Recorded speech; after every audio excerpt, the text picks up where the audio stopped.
منٹو کی کچھ سچی کڑوی باتیں۔ گناہ کو اتنے برے انداز سے پیش کرو کہ کرنے والے کو گناہ سے نفرت ہو جائے۔ جب عاشق کے پاس لفظ ختم ہو جاتے ہیں تو وہ چومنا شروع کر دیتا ہے۔ میرے الفاظ گندے نہیں، تمہاری سوچ گندی ہے۔ میرے الفاظ صرف ننگے ہیں۔ طوائف کے جنازے کو کوئی نہیں پڑھنے جاتا، لیکن اس طوائف کے پاس جانے والوں کے جنازے پر سب لوگ جاتے ہیں۔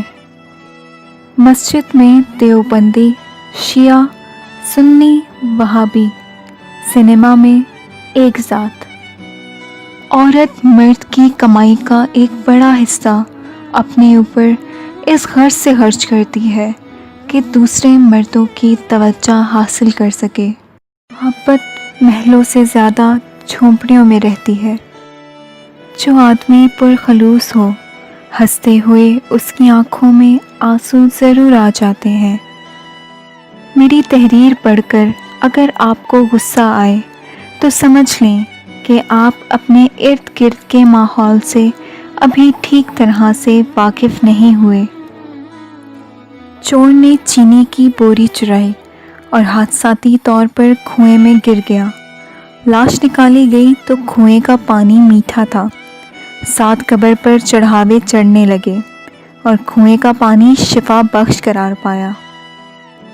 مرد ہمیشہ اس عورت سے محبت کرتا ہے جو حقیقت میں محبت کیے جانے کے قابل نہیں ہوتی۔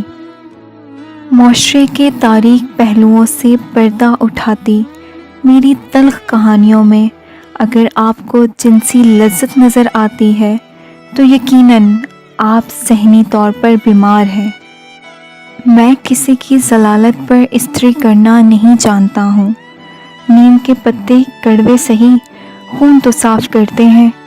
میری کہانی ایک آئینہ ہے جس میں سماج اپنے آپ کو دیکھ سکے۔ اگر بری صورت والے کو آئینے سے ہی شکایت ہو جائے تو اس میں میرا کیا قصور؟ بھنگ یا چرس بیچنے والا ضروری نہیں کہ ان منشیات کا عادی ہو۔ ٹھیک اسی طرح ہر مولوی پاک باز نہیں ہو سکتا۔ دکھ تو اس بات کا ہے کہ زندگی کتوں والی ملی اور حساب انسانوں والا دینا ہوگا۔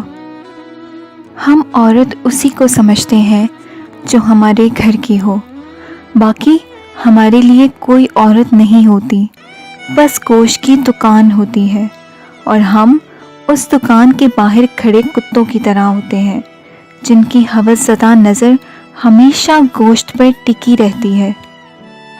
دنیا میں اتنے مسلح پیدا ہوئے ہیں، ان کی تعلیم تو لوگ بھول چکے ہیں، لیکن صلیبیں، دھاگے، داڑیاں، کڑے اور بغلوں کے بال رہ گئے ہیں۔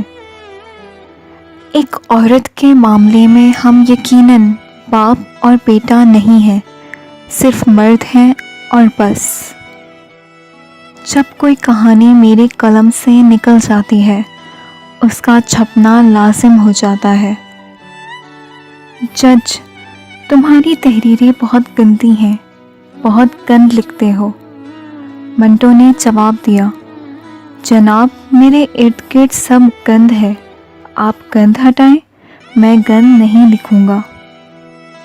دنیا میں سب سے زیادہ سچ شراب خانے میں شراب پی کر بولا جاتا ہے، اور دنیا میں سب سے زیادہ جھوٹ عدالتوں میں مقدس کتاب پر ہاتھ رکھ کر بولا جاتا ہے۔